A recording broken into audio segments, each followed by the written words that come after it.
There is one more category called mega caps, which is beyond large cap. মানে large ক্যাপের উপরে যেমন আমাদের বড় বড় কোম্পানিজ আছে, অ্যামাজন আছে, মেটা আছে, they are not large caps, they are big caps, they are mega caps. Mutual ফান্ডে আমরা বিভিন্ন ক্যাটাগরি দেখি, large cap, mid cap, small cap. এই ক্যাটাগরির মধ্যে কি পার্থক্য? লার্জ মানে হচ্ছে বড়, মিড মানে হচ্ছে মেজো ছেলে, স্মল ক্যাপ মানে হচ্ছে ছোট ছেলে। So large, I would say, if I have to look at it, the top growth companies, প্রথম 100টা company is the large cap stocks, you know. Next comes the mid level companies, যারা আজকে মেজো কিন্তু ধীরে ধীরে তারা লার্জ ক্যাপের দিকে যাবে। অ্যান্ড মিডের নিচে হচ্ছে small cap, that is absolutely the smaller set of companies. So small cap becomes a mid cap, the mid cap becomes a large cap, and this cycle continues. Jodi developed worlds e dekhi, there is one more category called mega caps, which is beyond large cap.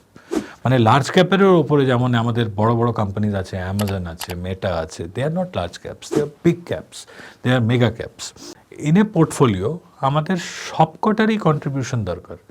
যদি আমি এটা, আপনি যেমন group টুরের কথা বললেন, আমি যদি সেটা ক্রিকেট মাধ্যমে আনি, আপনার ব্যাটসম্যানও চাই, বোলারও চাই, পিন হিটারও চাই, ভালো ফিল্ডারও চাই।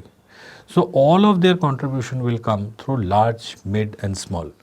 তো রিটেল ইনভেস্টরের জন্য যদি আমাকে বলতে হয়, তাহলে একটা diversified fund is the best option to be in.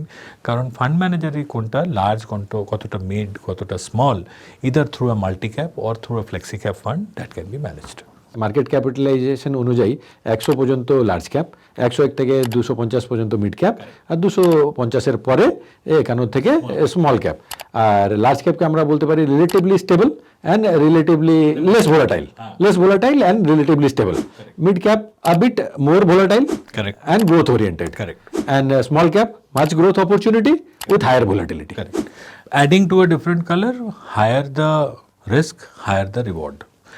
কোনো রকম একটা ফান্ড নেই যেটা দিয়ে সবারই ভালো হবে, কারণ each one individual has got a different need. কারণ সবাই তারা ডিফারেন্ট ডেমোগ্রাফি, সবাই তারা ডিফারেন্ট এজ, সবার liabilities different.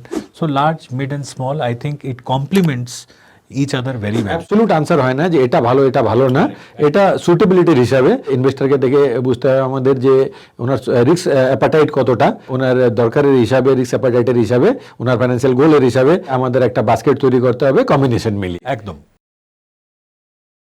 Mutual fund investments are subject to market risks. Read all scheme-related documents carefully. Mutual ফান্ডের বিনিয়োগে বাজারগত ঝুঁকি রয়েছে।